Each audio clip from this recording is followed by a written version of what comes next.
Two balls and a strike to count on Taylor. Reyes fires, swinging a drive, deep left field. It's his way back. Walk him off. Chris Taylor.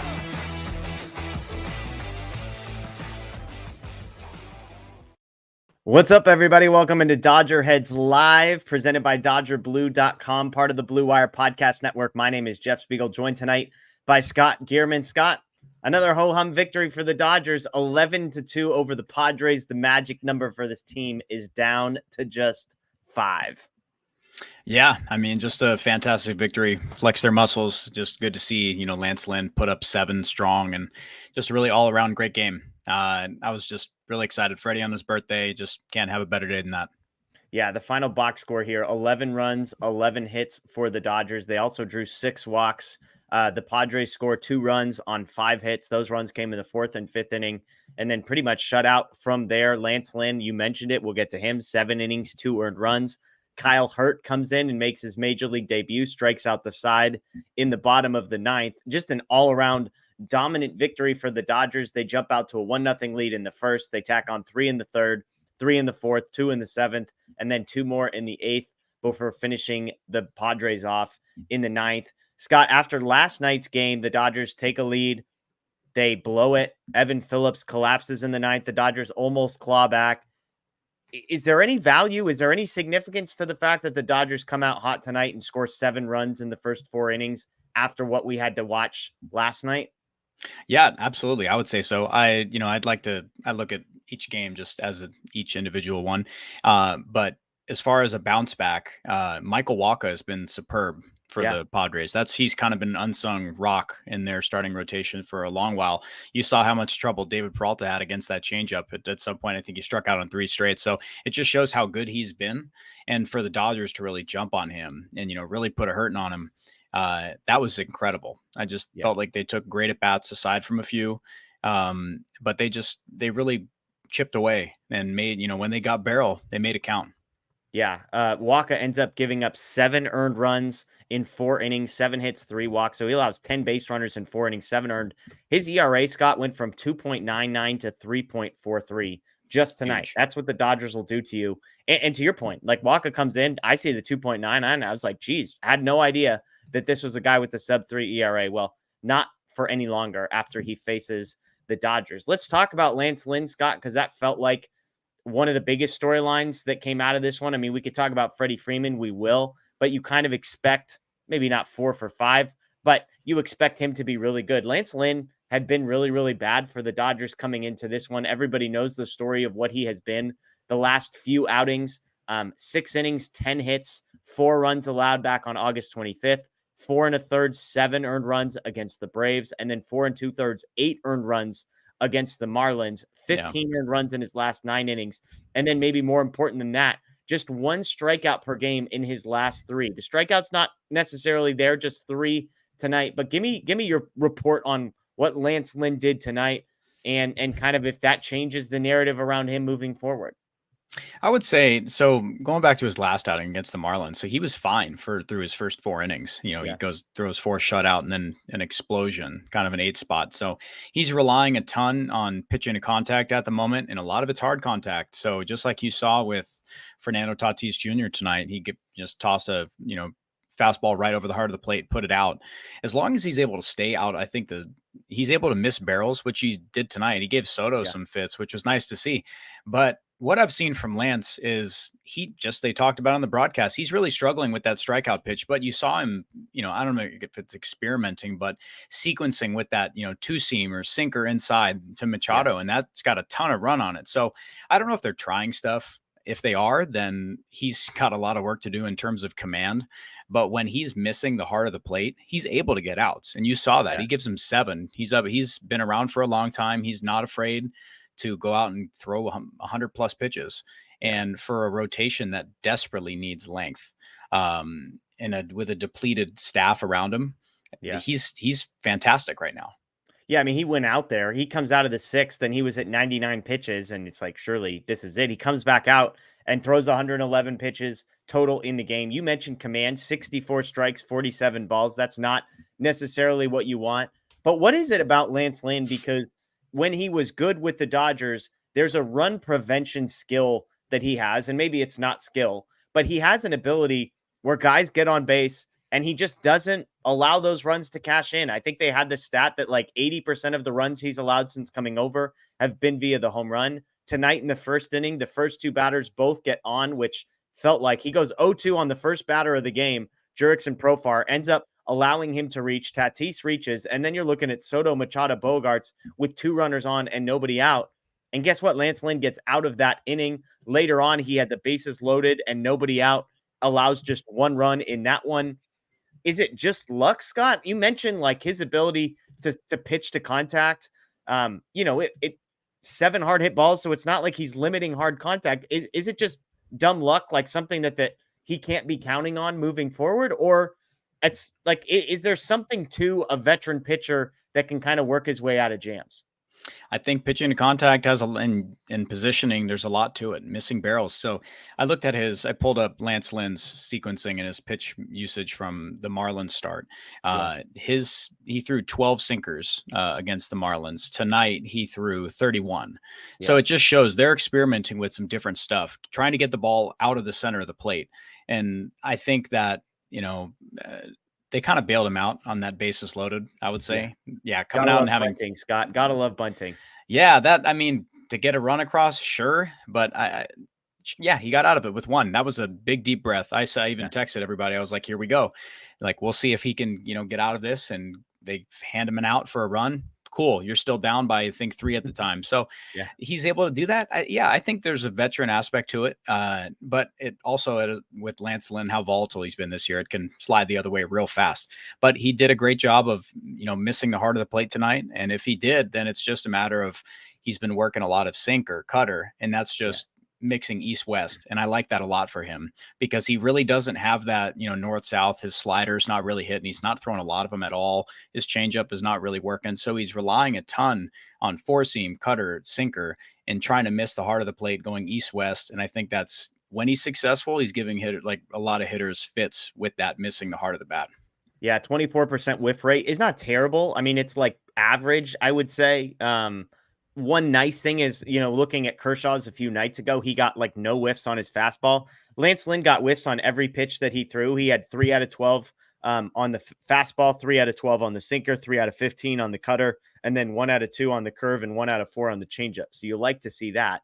I see the super chat here from Jonathan. Jonathan, as always, we appreciate the super chat. We'll get right to it. He says, he comments on Kyle Hurt. Kyle Hurt makes his major league debut, who was called up today, had the highest strikeout rate of any pitcher in all of minor league baseball. He comes in, his first 3 batters he faces, Tatis, Soto, and Machado. Eric Karros on the broadcast joking that he was facing the $1 billion trio right there. 1-2-3 inning on 9 pitches, comes back out in the 9th and strikes out the side. Scott, Jonathan wants to know, how many scoreless innings does Kyle Hurt need to throw to start his career before he makes the postseason roster? Little does Jonathan know, I think Blake's already got Kyle Hurt in the postseason rotation. He's already seen enough, the underlying metrics on 2 innings. He likes the FIP from tonight. He's ready to put him ahead of Kershaw. Yeah, was Blake talking about him in the starting rotation? Was that what he was saying? No, I just giving Blake a hard time because he loves putting these young guys ahead of everybody else. Yeah, no, I mean, Kershaw that's a whole different thing. We could spend a lot of time on that. I wasn't on here when you were discussing that. That would have been some fun. But I think that, I don't know if he has to go on a run of scoreless innings. I think it's purely, we've talked a lot this year, and Dave has as well, about the conviction. And he came up tonight, the $1 billion trio, he goes up there and he just pounds his own. And his changeup looked incredible. 50-50 on a split, 12 changeups, 12 four-seamers, upper 90s, tons of whiff, and a lot because Padres just haven't seen that. But boy, did that look, it had a ton of life there. He was pitching in the zone, sticking around it. So his misses weren't uncompetitive. So everything was a plus tonight for Kyle Hurt. And have yourself a debut. Yeah. Speechless. That's just fantastic. It's everything you want to see. And I'm sure all, the player development guys are high-fiving because that's superb. Yeah, he threw 24 pitches, 19 of them for strikes. And then you look underneath the hood, like you just mentioned, 6 of 14 swings were whiffs. The changeup, 4 out of 8 times the Padres swung at it, they missed it. And the fastball, 2 for 6. You mentioned 97, 98. He's pumping fastballs.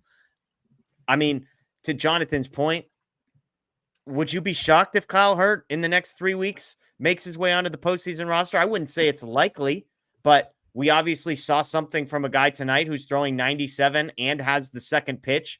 When you're talking about some of these starters, what I saw tonight tells me that as a reliever, there's potentially something there. I'm not saying for his long-term career, he's going to be a reliever, but sometimes we just assume, oh, Michael Grove put him in the bullpen, Emmett Sheehan put him in the bullpen.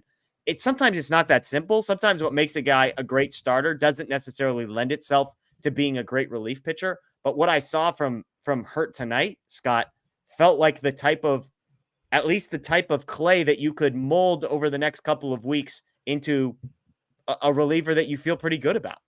Yeah, I mean, when he got called up to AAA, I'd have to look at his game logs to see exactly when that happened. But I know that he was doing majority of his work out of the bullpen. He pitched in 6 games, made 1 start there. So either that's because they need that, or they see him projecting as a high leverage reliever because he's a 2-pitch guy. So at the moment, I don't think they feel he has enough to warrant pushing him into the starting rotation. Down in AA, you're able to get away with that. If your stuff's good, your stuff's good. But I think that right now they would like to, you just don't see very many starting pitchers with a 2-pitch mix, especially early on in their career. If they do, it's because they're unique. And I think that they just like him at the moment as a reliever. And if he's able to give them 2, that the nice part is that he has that experience and he has that workload on his arm, that if he needs to give them a multi-inning, appearance, he's been there, he's done that. So he showed it tonight. He can do it at a high level, get your whiffs. And who knows, man, you're able to get 2, you can roll into 3, and you just go based off of field, just like everybody likes. Why take him out? Why, give a speed bump if he's rolling? You're able to give him that. So I like that. It gives him a weapon. So I'm curious to see how they manage him going forward, but definitely an option. Yeah. You mentioned it, promoted to AAA back on August 5th. Just 1 start at AAA. And even when you look at, the innings numbers are down for him. He I think reached 5 innings just twice all season. But again, this is a guy that was striking out a ton of batters. 3.87 ERA down in the minor leagues, 145 strikeouts in 88 innings. I laughed. I mean, they say he's 25. Scott, that guy doesn't look 25. He's got to be 35. I mean, we need to check the ID. That guy looks like he's about 10 years older than the birth certificate allegedly says. Yeah, no, I mean, I that's a good one. Whatever. I mean, he's going to have that thing from Benchwarmers. I'm 12. Yeah, we'll see. So yeah, man, I mean, he definitely performed like he feels like he belongs there. So that was great. He saw some fire there, struck out the side to end it. Just can't say enough good things about Kyle Hurt. Yeah. And you can kind of tell like how a guy is experiencing the moment. That didn't look like a guy who was nervous. That didn't look like a guy who was intimidated. It's so cliche nowadays, but there was a fire that he had within him that you could tell it was give me the ball, get back on the mound. We're throwing 97, 98. We're dropping nasty changeups at the bottom of the zone. He was hitting all of his spots. He was unfazed by the Tatis, Machado, Soto group. Then he has to face Bogarts, and, it was Garrett Cooper. I guess Bogarts had come out of the game, so Garrett Cooper hit for him. But, I mean, it was just can't say enough about him. And yet at the same time, it's 2 innings. Like, let's just take a deep breath before we sort of proclaim him the next whatever. It's a nice option. It's a nice definitely helps. They've got out in the bullpen. Definitely helps when you're up 11-2 though, as well. Yeah, exactly. You can just pump strikes, and that's what he did. So to your point, he's going to get more opportunities. The fact that the Dodgers have a guy out there that they can trust to try and get 6 or even 9 outs at times for a group that, I mean, they can't even find 5 starting pitchers. He could absolutely be a weapon because, again, the thing to me is with bullpen guys, you can pretty much just based on stuff alone, you can get 70% of the way of telling me whether or not a guy's going to be successful.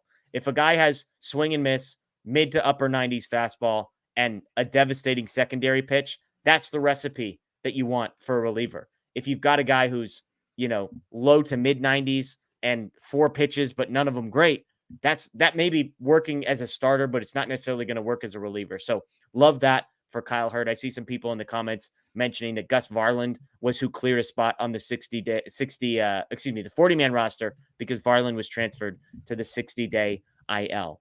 Real quick, back to Lance Lynn, Scott. I kind of asked you, I buried the question. I tend to do that. I'll ask you 4 or 5 questions all at once in one sentence. Lance Lynn had been really, really rough the last 3 times. Just 1 strikeout apiece. As I said, 15 earned runs in his last 2 starts.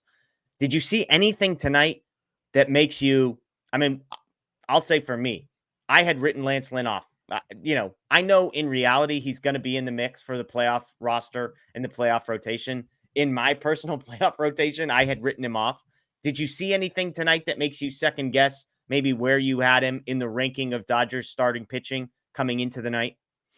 I don't know about ranking, but certainly as far as like it definitely, I loved the way he worked East West tonight. I Yeah. keep highlighting that. I think that, for a guy that throws, you can just say right now he's a 3 pitch guy. He's throwing 3 variations of a fastball, 4-seam, cutter, sinker. So I like that a lot. Like he's able to get bad swings. He's able to miss the heart of the bat. And I think that plays a ton, and he's not afraid to put it in the zone. So it can get away from him, as we saw tonight, when they loaded the bases there, a lot of uncompetitive pitches when he did need to find it. Yeah. So I saw a lot in terms of how they were using him, but he Yeah. needs to find that consistency and the consistency in terms of his command. But I really liked how they're mixing that up, tossing a lot more sinkers inside to righties. Because when he kind of handcuffs himself and he falls behind, it's like, all you have to really bank on is velocity, but where is it going to be? So, the cutter does play a lot off of everything, but if it's not cutting, it's hard sitting in the middle of the plate. And that's where you saw Tatis kind of put it out. Yeah. And I just want to emphasize what you said. Last time out, he threw 46% four-seam fastballs. You look at the pitch mix tonight for Lance Lynn, it was 31% four-seam fastballs. Last time out, it was 28% cutters, 13% sinkers. Tonight, it was 28% sinkers and 25% cutters. So the cutter usage is basically about the same, but he chopped about a third of the fastballs he was throwing out and started throwing more sinkers. Now, I will say sometimes when you look at a pitch mix right after a game ends, sometimes they'll go back and tweak some of those. So it's possible that some sinkers got classified as four-seam fastballs or whatever. But I agree with you. It felt different. It felt like Lance Lynn's pitch mix had a different look. 3 strikeouts, not what you want to see, but I guess you could say an improvement over 1 strikeout. And obviously the biggest thing is just 7 base runners allowed. They all sort of congregated in the same 2 innings, the first and the 4th inning, but seven base runners in 7 innings, just 2 earned runs, and gets that up to 3 strikeouts. Good stuff from Lance Lynn. Lots of time left in the season. No, I shouldn't say lots of time. More opportunities to come for him to kind of establish himself in the pecking order of Dodgers starting pitching. Let's get to the offense, because somehow we've gotten 19 minutes into a show in which the Dodgers scored 11 runs, Scott, and we haven't even talked about the offense. The headliner here, of course, Freddie Freeman, 4 for 5, 4 runs, 2 RBIs, and of course, a home run, and quintessential Freddie Freeman, a double as well. Will Smith, the other star tonight, 2 for 3 with 3 hits, 3 RBIs, a home run of his own, as well as a walk. So those 2 guys reached 7 times in 9 plate appearances. Ridiculous stuff from the middle of the Dodgers order. And here's kind of how it all played out. In the first inning, the Dodgers put a few runners on, and Max Muncy gets a sac fly that scores Freddie Freeman after Will Smith doubled. And let's pause real quick to talk about Will Smith. Well, let me get to the home run first, and then we'll pause to talk about him. In the third, the Dodgers tack on Freddie Freeman, 2-run home run, David Peralta, and RBI ground out to make it 4-0. You mentioned Trent Grisham down 4-0 with the bases loaded and nobody out, decides to bunt. Max Muncy steps on third. The Padres get no more runs out of that.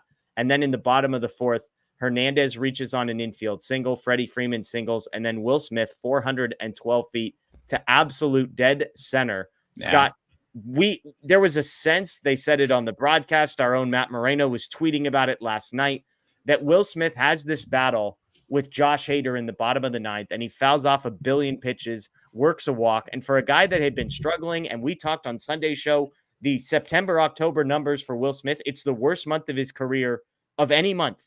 And it continued this season. He was bad in August, and he comes back tonight. He gets the double early on. And then, like I said, the home run, 106 miles an hour off the bat, 412 feet, absolute dead center field. I'm not going to say in one game that Will Smith has figured something out, but a double and a home run in your first 2 at-bats after what felt like a significant moment, the walk last night against Hader, it's a nice little string of at-bats that Will Smith's starting to put together. Yeah, all it takes is one moment, right? Like even if it's not, doesn't result in a hit or doesn't result in, catching a barrel stuff, baseball, there's momentum there. So if he's feeling good at the plate, we talked about this before JD came back.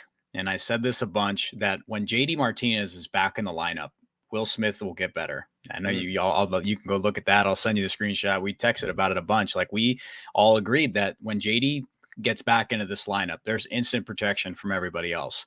Yeah. So I think there's a lot to that. I think that early on in the year, when things are really clicking, Will Smith was confident. It's unfortunate that he went in such a cold spell, because it kind of like, where did it go? Like, then, he lost that mojo.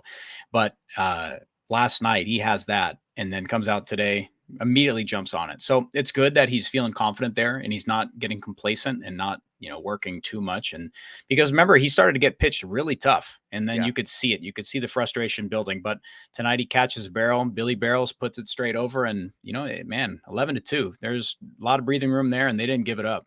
Yeah, top of the fifth, the Padres come back. Tatis homers off of Lance Lynn. And that was one of those moments where it feels like, okay, here we go. Like, we've seen the Lance Lynn, 4 good innings. Tatis hits a home run. But again, Lance Lynn continues the shutdown stuff, strikes out Soto to end the 5th inning, 1-2-3 in the 6th. And then, if not for an error by Muncy, it would have been 1-2-3 in the 7th as well. The Dodgers tack on in the bottom of the 7th. Chris Taylor with an RBI single, James Outman with an RBI sac fly, 9-2 Dodgers at that point. And then bottom of the 8th, JD Martinez, the guy that you just mentioned, a 2-run single. He gets thrown out trying to score, but it's 11-2 at that point. And that was a wrap for the Dodgers offense. Combined Lance Lynn's pitching, Kyle Hurt's pitching, and 11 runs from the offense. Scott, that we've talked about. Look, the offense is going to be the engine that powers this thing to wherever it ends up going. Like, we can talk all we want about starting pitching. The question to me is not going to be, how many runs does the starting pitcher give up come postseason time? The question that is going to be most important is, how many runs does the offense score? Yeah. And we can distract ourselves with the starting pitching, and there are real questions there. But if this offense is scoring at the rate that it needs to, 5 or 6 runs every single time they come out, then the Dodgers are going to be just fine as far as I'm concerned. And tonight was a night where they get it from everyone. I mean, to see Will Smith bounce back, of course, Freddie Freeman is the stud in the middle there. But I mean, you're looking at RBIs, 2, 3, 4, 5, and 6 in the lineup, all with RBIs. You get another one from Chris Taylor pinch hitting in the 7th spot, and then another one in the 8th spot. So, I mean, literally every spot in the lineup outside of Mookie Betts 1st and Kike Hernandez 9th, they got an RBI out of every spot in the lineup. Some of those were pinch hitters, but that's pretty crazy to think about, especially considering Kike Hernandez went 2 for 4 in the 9th spot, and Mookie Betts just going to talk about it, reached 2 times in 5 at bats. So it's not like those guys were messing around tonight, but 7 of the 9 spots in the order come up with an RBI. And that's just quintessential Dodgers as far as I'm concerned. Yeah. Tonight, I know Joe Davis mentioned it on the broadcast, that this is the most runs the Dodgers have scored in, I think, a month and a half, something like that. And we talked I think it was last week, how they need Kike Hernandez to figure it out, because these are the position guys that they're going to be rolling in. And you get Kike against a righty tonight. Just like we said, there's going to be times when you're going to see these platoon guys. They're not going to be able to just overload them against a plus matchup against a lefty. You're going to have, who feels best against a righty tonight. And that's who they're slotting in. Where does the data say it? But to see Kike, he's swinging a hot one. And a couple nice defensive plays too at shortstop for a guy who was could have had another one too. The worst graded defensive player in baseball when he was acquired. He had 2 great stops. The first one, he kind of botched the flip over, but the second one, like 111 off the bat from Tatis, ends up being a double play. Pretty crazy stat there. Another super chat here from almost 1,100 in the last 7 games. So Kike has been on it. Yeah, and he's hitting righties and lefties. You mentioned it. I mean, that's the thing. Rosario hasn't hit righties a lick ever, including as a Dodger. Kike has, and so, I mean, who knows? Like, we know Miguel Rojas is elite defensively. Is there a chance that Kike Hernandez starts to eat into some of the shortstop playing time down the stretch and potentially even into the postseason? It's a storyline to watch. We got another super chat here from Noah. Thank you again. I think Freddie, when I read double in and out, there's got to be a sponsorship deal there, right, Scott? He breaks the LA Dodgers record for doubles. He's one of 25 players in Major League history to have the number of doubles that he has now. They mentioned on the broadcast he's nearing the 30-60 club, which, based on Acuna's stolen base number, we should just make up how big of a deal it is that he has 60 doubles, Scott, and just convince everybody that it's way more important than every other offensive statistic that exists. But I'm rambling here. Freddie Freeman, in and out, double sponsorship. I mean, this stuff writes itself. I mean, yeah, that'd be the easy way to do it. He's approaching. I mean, he's at 55 right now. He hit that 55 tonight. The next club, I mean, he could be up there for the first time or the most since, geez, man, Nick Castellanos had 58 in 2019. I mean, it feels like he's going to eclipse that. I think we can bank on it. Yeah. Freddie Freeman on his birthday, by the way. Happy birthday, Freddie Freeman. Happy birthday, Freddie. Turned 34 today. They mentioned this on the broadcast, and I don't think I realized it, Scott. Do you know that last season was the most wins above replacement Freddie Freeman has ever had in his career, 7.1, according to Fangraphs? He's at 7 right now with 19 games to go. Blown by it, man. Since coming over to the Braves, he has had the 2 best seasons he's ever had. From the Braves. I got you, though. Yeah. I mean, that's from the Braves. Like, since coming over, everyone's going to think, like, oh, Freddie Freeman, a Brave. And look, I'm not saying he should be remembered as a Dodger. Who knows? Talk to me in 4 or 5 years. Yeah. The 2 best seasons he has ever had have come in Dodger blue. I don't know, man. You can't really, Mookie Betts at the top of the lineup. Last year, they had an unbelievable offensive lineup, but there's just a lot of chemistry this year. Comfortability matters. I think we all took Freddie at his word, I hope. And look at the product, guys. Like, Freddie Freeman was underappreciated when he wasn't playing in LA. A lot of people had no idea, but this is as consistent of a ball player in terms of, batting average. It is an important stat. Shout out to Matt. In terms of batting average, power, like he will slug, he will go gap to gap and put it over the wall. So one of the most all-around baseball players in the game. He's 34 today, man. Like, he's still doing it at an MVP level. So just unreal. I will say it all the time. I can't believe Freddie Freeman was available. Yeah. Outside of 2020, he's about to set a career high in batting average, a career high in on-base percentage, and a career high in slugging. He also has a career high in stolen bases. Again, it won't technically be career high because 2020 shortened season, he had ridiculous numbers. He hit 341, 462, 640 that year. This year, he's at 335, 413, and a 570 slug percentage. Again, outside of 2020, those are the best numbers. 18 stolen bases is a career high. 117 runs is just 3 short of a career high. Obviously, 25 home runs. He won't get to the career high there. But then you look at doubles, a career high 54. It's just all around a ridiculous season from Freddie Freeman. And again, on his birthday, it just continues to come for the Dodgers. So yes, to the question that we got asked, Freddie Freeman, double, match made in heaven. Let's get to some players of the game here, Scott. As always, if you're new, when we do these post-game shows, we try and pick not just one player of the game, because again, on a night like tonight, so often it is very obvious who your singular player of the game is, but we'd like to go with a trio of players of the game. Scott, I'll start. The first guy is easy. It's Freddie Freeman. It's his birthday, 4 hits, the home run, the double, 4 runs. He does it all, and it's his birthday. So he easily gets the number 1 spot on my podium. I'm guessing you agree. So give me your number 2 and your number 3 players of the game tonight.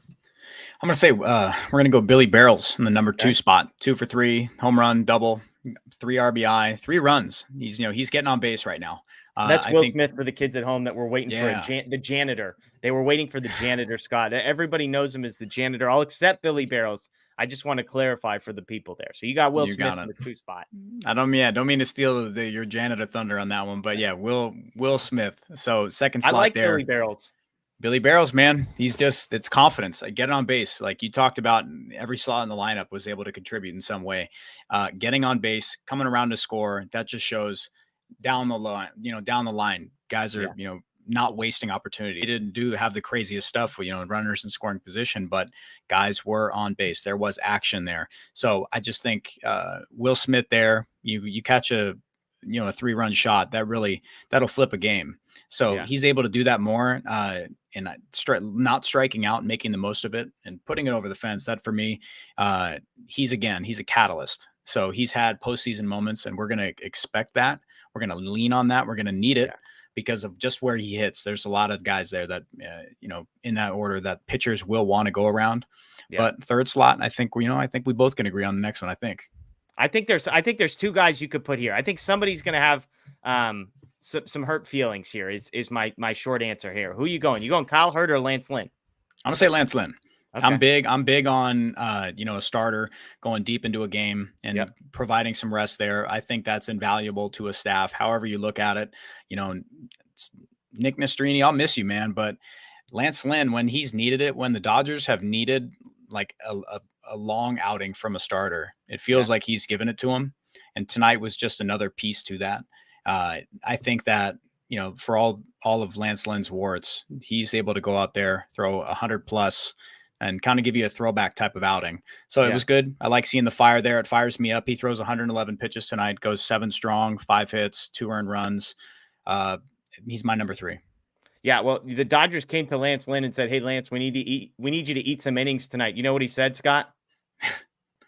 Nom nom nom on those innings. Lance Lynn, baby, 7 innings for him. I'll share the wealth here a little bit, and I'll go Kyle Hurt in that 3 spot. Major league debut, 2 perfect innings, 3 strikeouts. So Lance Lynn deserves better than 4th place when you go 7 innings and 2 earned runs. But like I said, you picked Lance Lynn, so I'll go with Kyle Hurt in my 3rd spot. I think Will Smith's got to be there for the double and the home run as well. But just an all-around great effort. I mean, again, you look down the Dodgers sort of game log here, the box score, 11 hits. So we mentioned, Max Muncy goes 1 for 3 with a walk, a run, and an RBI. JD Martinez has a 2-run single. He reaches base 3 times. At the bottom of the order, Kike Hernandez is 2 for 4. James Outman gets an RBI. Mookie Betts reaches twice. So, I mean, just an overall team effort. And again, just 2 pitchers needed for the Dodgers to get 27 outs of the Padres. Matt Moreno wanted us to mention the Dodgers still have a regular season streak of consecutive victories in which they've beaten the Padres from a series perspective. I think it goes back to 2019. They haven't lost a series. I'll have to double check the numbers on that one, but that mark, Scott, is still available. Let me see. Here we go. June of 2021. The Dodgers have not lost a series since June of 2021. That streak is on the line. Ryan Pepio versus NL Cy Young favorite Blake Snell tomorrow, Scott. Real quick before we get to some questions, folks, you can start throwing those in the chat, but how do you like those odds? The Dodgers ace against the Padres ace tomorrow, Pepio versus Snell. I think this is a time when, from a fan perspective, I love, good pitching matchups. But I like when, the offense gets tested. We'll see how they do tonight. Michael Wacha's no pushover, as we talked about. He's been great for them all season, surprisingly. And, not really surprisingly, he's faced a lot of great lineups. So they put up 7 tonight. I really want to see how they do against Snell tomorrow. If they can keep this same approach, make Snell work, because he has the ability to go 3-0 on a guy and immediately fire 3 fastballs, or, come back and just go 1-2-3 and get you out. So it can be frustrating. So we'll see how they react to it. I want to see them work counts. I want to see them, if they don't catch a barrel to put it over the fence, I want to see them work that, get on base, have productive outs like they did tonight. And we did see that, sacrifice flies, move guys over. And let's just, keep tacking on there, and hopefully pitching will go again. They have Dave Roberts as a full arsenal. All you needed was Lance Lynn and Kyle Hurt. So he's got a full, garage of arms ready to go. So I'm excited for tomorrow. I think it's a test that they need at this point, because right now, the 2nd spot is kind of locked up for them. The NL West is locked up. I'm going to say that. We're going to knock on that. Yeah, but I think the NL West is locked up. I think you're safe there. Okay, we'll take that back then. But I like this. This is a thing that they need. They need to get tested. They need to get ready to go, and they need to be battle ready. Yeah. The Dodgers currently have a 13-game lead in the division with 18 games to go. So, I mean, if they blow that, Scott, you and I have bigger issues than anything else. Yeah, I'll be out.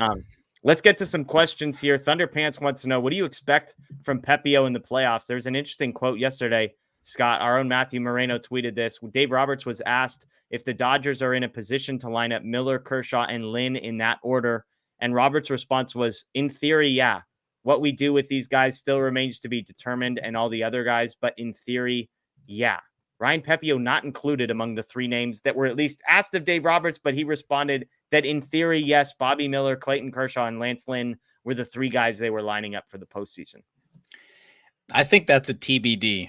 We've heard enough from Dave Roberts to know that I would say a lot of the stuff that we're getting from him isn't the full.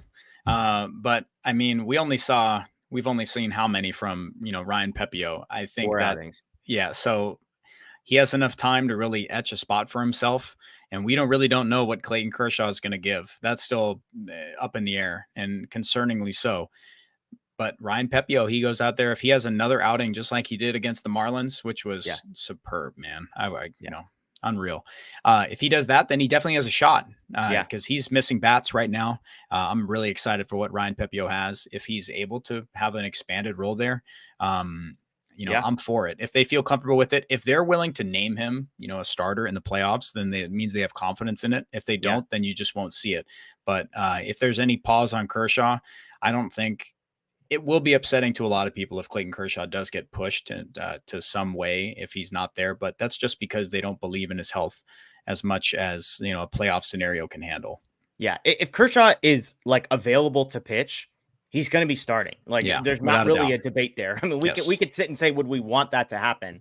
But to your point, if Kershaw's not able to go, then he's not going to be on the roster and the Dodgers will have to figure something out. I actually think Pepiot's spot shouldn't be up for debate. You look at what this guy has done in 4 appearances, 21 innings, Scott. He's allowed just 11 base runners. You got a whiff rate somewhere for me? What's that? You got a whiff rate there somewhere for me? I could go back and look for it. I don't have it in front of me, but 17 strikeouts. So, I mean, we're talking about a guy with, it's not the most unbelievable strikeout number, but to your point, if you looked at the whiff rate for this guy, it's successful. I mean, 22.7% strikeout rate is a pretty solid number.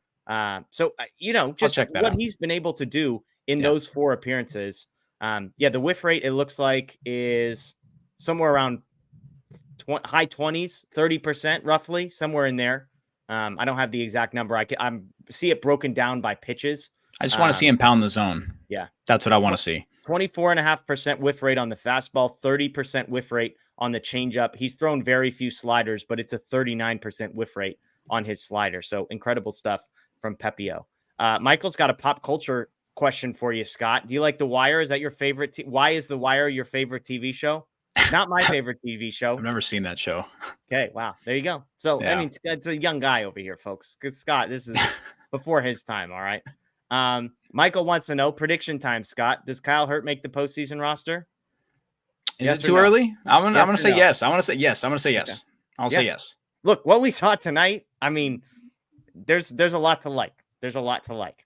All right, some more questions here. Okay. How many left-handed pitchers in the bullpen in the postseason, and who are they? So I've got 3.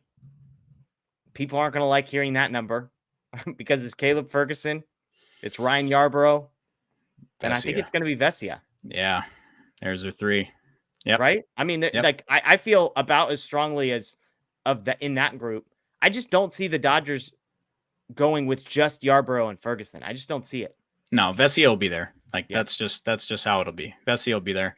And Yarbrough, the reason being, I know we've seen teams in the past like roll with like one lefty before. I think the Braves did that a few years ago. Like they had one lefty or something like that, all righties. But Dodgers don't like to put themselves in that spot, and Yarbrough is going to be kind of a hybrid guy. If they need someone to, give them length or piggyback, you're not going to handcuff yourself with just one lefty that's available in Ferguson, who we all have seen kind of, blow it up before. Awesome. So I think, man, I mean, they just kind of really lack a lefty right now. That's just kind of lockdown that we've seen in the past. But yeah, that'll be the 3. You have to have insurance for Caleb Ferguson, and I think that it'll be, Alex Vesia, to your point. Yeah. Ederico wants to know, what's your prediction for the upcoming Mariners series? He says the Dodgers go 1-2. Looking at some pitching matchups, Bobby Miller versus George Kirby. If assuming George Kirby's shoulder and elbow have recovered from the 90 pitches they forced that guy to throw earlier this week. Clayton Kershaw versus Bryce Miller in game 2, and Emmett Sheehan versus Logan Gilbert. Those are the projected matchups. I'm actually hoping to get to this one. Many of I live in the Northwest. We're hoping to get up there for the Seattle series, but I don't know. You're never going to hear me predict less than 2-1 for the Dodgers. So give me 2-1. The Mariners have been scuffling a little bit, fighting for an AL wild card, but give me the Dodgers taking 2 out of 3. I'll agree. I'll say, yeah. I mean, their starting pitching has been so good. Their starting pitching has been fantastic. So keep that. But I really like what the Dodgers have, going with their arms at the moment. So if the Dodgers bats get quieted, it's because they really haven't seen these guys, and that's kind of it. other than that, I think they'll be able to hit.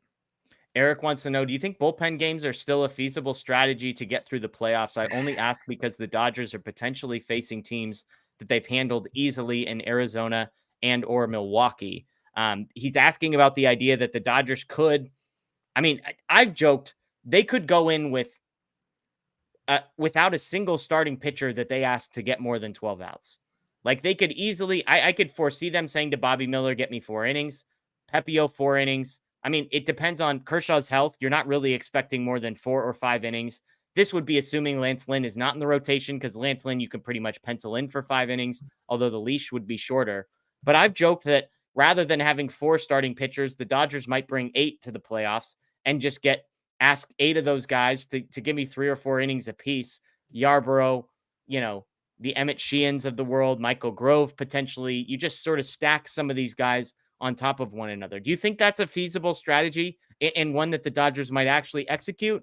Or do you think that by the time we get to the postseason, Scott, it's going to look pretty traditional in that they have a normal starting pitcher they try and get 15 outs from?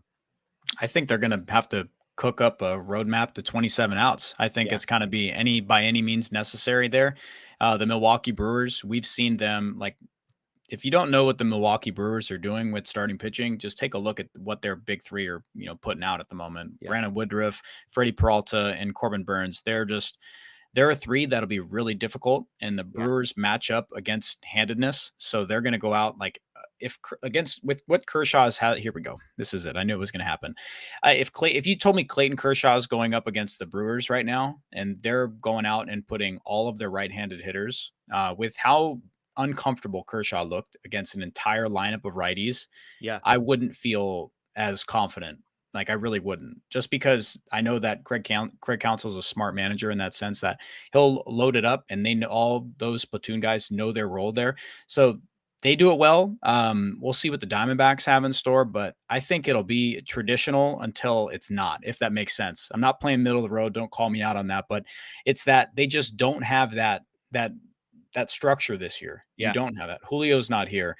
Clayton Kershaw's not himself. Tony Gonsolin's not there. They don't have guys that are really, you can pencil them in and you're like, yeah, you're going to keep them out there because they have that leash. Yeah. It's kind of going to be Tony Gonsolin. I love that you actually, had to have been a misspeak, because Gonsolin is the guy that is the poster child for guys that they've never trusted to get more than like 12 outs come postseason time. Sure. Yeah. I mean, but I think your point is the same. And I think I agree with you. I think it's going to be mix and match, get creative, and the Dodgers can get after it in that way. I mean, look, nobody feels awesome about sending Clayton Kershaw out there right now.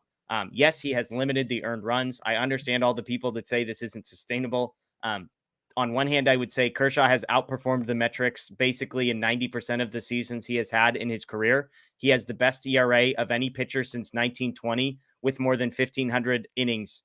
He has the best ERA. Doesn't mean he's the best pitcher. What he is better at than anybody else in Major League history is preventing runs. Even the outing that everyone points to and says, look how broken down Clayton Kershaw is, it was 5 innings and 3 earned runs. It wasn't a train wreck. It wasn't 7 or 8 earned runs. To your point, I think they're going to have to get creative. I think it's Kershaw for like 4 innings, and then you're piggybacking a guy like Kyle Hurt or a guy like Michael Grove, who's going to come in and throw some velocity after him. If they stack all righties against Kershaw, well, guess what? You're going to get a heavy dose of right-handed pitching once Kershaw comes out of the game, and it's going to look a heck of a lot different than Kershaw. And so I actually do think that the Dodgers' best path towards success is not traditional starting pitchers. I think it's guys that are traditional starting pitchers starting games, but maybe throwing 3 or 4 innings. Or the Dodgers get creative and they just don't announce any, hey, Caleb Ferguson is starting game 1, Brusdar Graterol is starting game 2, and Shelby Miller is starting game 3. And then you have no idea what's coming in behind these guys. I genuinely think that could be an option for the Dodgers, where they just mix and match and say, okay, Brusdar's starting today. And maybe it's Kershaw, maybe it's Ryan Yarborough that comes in the second inning, but I could see the Dodgers getting wild there. Yeah, I mean, that'd be something. That type of, go full opener status. Yeah, big boy stuff, Scotty. Big boy stuff. That's it right there. Put that on a shirt for yourself. Yeah, no, I agree. It's definitely it's an unconventional year in terms of what they've got there in term with pitching. So if they're able to find some consistency, guys who can pitch, a few innings, and I like it. Like if there's some high octane stuff there. Kyle Hurt, I know we're going to highlight him a lot, but we have to give him some time. Let's let him settle in. Tonight was really his coming out party, and it's great to see. But let's let Dave Roberts in the front office build that roadmap to 27 outs, because each matchup they're going to do that. They've been doing that for a bit. And just like we talked about, guys, on a lot of these post games, that they're evaluating at the moment. They're putting guys in spots like you've seen the offense do the same exact thing. Rosario come into spots where he needs to find something and not strike out, waste an at bat. You're going to see arms come out of the bullpen in spots that they're going to be called upon in the postseason. Yeah. Dong's got a question. Playoff pitching depth improves once you get to the playoffs. Can the Dodgers offense continue producing at this rate against playoff pitching? I assume you're not talking about 11 runs a game, that's not the rate. But look, I think the Dodgers offense is legit. I think they can pitch, they can mix and match against lefties and righties. So yeah, I believe in the Dodgers offense. It's the position group on this roster that I have the least questions about. I think it's elite. I think you can make a case it's the best lineup top to bottom in Major League Baseball, especially if you're factoring in the 4 guys who are on the bench. So yes, my short answer here, Scott, is yes. I think the Dodgers offense can produce even against the best. Yeah. I mean, I hope it's playoffs are a crapshoot. We saw last year how it completely fell apart. There was no fire down the stretch, and it continued right in the post with, a lot of that intensity. And I think these guys hold each other accountable. It starts right at the top. Mookie Betts, Freddie Freeman, and JD Martinez back. I think he adds a lot of stability to this offense, a lot of stability to the clubhouse. And I don't think that they'll make this same mistake again. At least I hope. That like Dave talked about that early on. Like he's going to hope that that type of thing doesn't happen again. So I'll take him at his word. And I think that there's a lot of voices in that clubhouse that don't want to see that happen again. Yeah. I mean, I think that they'll perform, they'll produce. The letdown that they had last year was gut wrenching. So they did everything but hit with runners in scoring position. I mean, they put the guys on. It wasn't like the offense completely fell asleep. It was just simply situational hitting, which again, up to you if you want to chalk that up to something institutional or just a bunch of bad luck for the Dodgers. BMR wants to know, would you be against the Dodgers calling up Nick Frasso? Nick Frasso's the number 5 prospect in the Dodgers system, according to our own Justin Lorber, who comes on this show. I shouldn't say our own. He comes on this show, friend of the show, Justin Lorber. He had, by the way, Kyle Hurt 14th on that list. The reason that I think this is interesting is because Frasso, like Hurt, would need to be added to the 40-man roster this offseason. So the Dodgers have a 40-man roster crunch. They could easily transfer Yency Almonte to the 60-day IL and then put Frasso on there. Landon Knack is the other guy who would need to be added this offseason. I think Knack doesn't really fit what the Dodgers are looking for right now, as far as he doesn't have the high-octane stuff. He's more of a control pitch mix guy, which isn't going to play up in the bullpen. So to answer the question, I wouldn't be shocked at all if Nick Frasso gets called up for the same reason they called up Kyle Hurt. His stuff's electric. See what happens. Like you're playing with found money now for the next few weeks, barring basically going 0-18 to close out the season. They've got the division and the number 2 seed locked up. Why not see what Nick Frasso can give you? You've got to add him to the 40-man anyways. Yeah, for the same reason why, Kyle Hurt's up. He's postseason eligible as long as he's in the organization and somebody gets transferred to, I think it's, replaces an injured guy. Yeah. So, same thing. He's got electric stuff. He has length. It's just all about having enough pieces, man. Just give yourself enough bullets. Like if they feel good enough, big strikeout guy, big arm. And I like that. Like if they feel confident in it, he hasn't had a lot of time there. I know he's in Tulsa at the moment. So sure, let's do it. Why not? I mean, you mentioned that he is still down in Double-A. As many people know, the Dodgers. He's in Triple-A now. Did he get called up, guys? I think he got. It might have been called up today. I don't think he's. Oh wait, never mind. Excuse me. He got called up. August 27th for a bit. My bad. Yeah. So 6 innings of scoreless ball on August 27th, and then 7 earned runs in his last couple of starts. So there you go. But again, higher ranked on the prospect rankings. Here you go. Scott loves the food questions. Don's got one for you. Fish tacos or shrimp tacos, LA tacos or San Diego tacos, Scott? You a seafood taco guy? I love seafood. Yeah. I'm big. Yeah. Shrimp tacos. Absolutely. Okay. LA tacos too. Yeah. See, I'm going fish tacos. And I mean, look, the show is called Dodger Heads. If you think anyone is answering San Diego tacos tonight, I don't know what to tell you. Lewis wants to know any thoughts on if Hudson can make it back. I don't know if they've officially ruled it out, Scott, but it sure as heck sounds like nobody's counting on Daniel Hudson coming back. Is that the sense you get? Yeah, I don't. There hasn't been much to that. I think they tried it, and I think they're kind of, if I always take it with the Dodgers that if you don't hear anything, they're trying stuff. But I know that he's just a real big long shot for it. Blake Trinan as well. I think it's a stretch, but it's getting pretty bleak on that front. Yeah. I miss him, man. Yeah. Yeah. Am I old asks, just says, I guess not really a question. There are going to be too many guys on the 60-day that will have to get added to the 40-man after the season. Totally agree. Obviously, roster spots will be cleared by guys that are not coming back. But yes, you have to add 60-day IL guys back into the 40-man. My point with Frasso was they have to add Frasso to the 40-man this offseason anyway. So, it's just semantics about whether you add him first and then DFA him or put him up for the Rule 5 draft or whatever. So, obviously you would probably rather have to put him go through the Rule 5 draft, but he's in AAA. So he would get taken in the Rule 5 draft. He will be protected. He's going to be on the 40-man roster this offseason. So if you can move a guy like Almonte, who may not be coming back, to the 60-day IL anyways, you might as well clear the roster spot there. All right, folks. Well, I think that'll do it for the show tonight. Again, the Dodgers win 11-2 over the Padres. The magic number is down to 5. 13-game lead in the division with 18 games to go. Freddie Freeman, the birthday boy, 4 hits, including a home run and a double. Will Smith, a double and a home run. Lance Lynn, 7 innings of quality stuff. And then Kyle Hurt making his major league debut, 2 perfect innings, including striking out the side in the 9th. That is Scott Geirman. My name is Jeff Spiegel. As always, folks, we appreciate you joining us here on Dodger Heads. To the folks watching live on YouTube and Facebook, thank you.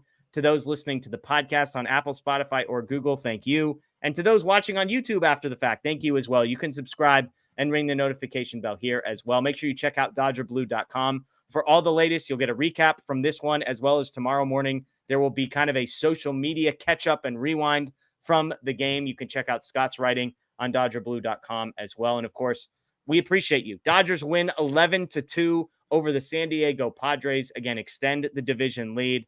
5. The magic number is 5. The playoffs are almost here, baby. And we cannot wait. Enjoy the rest of your night, folks. And of course, as always, go Dodgers.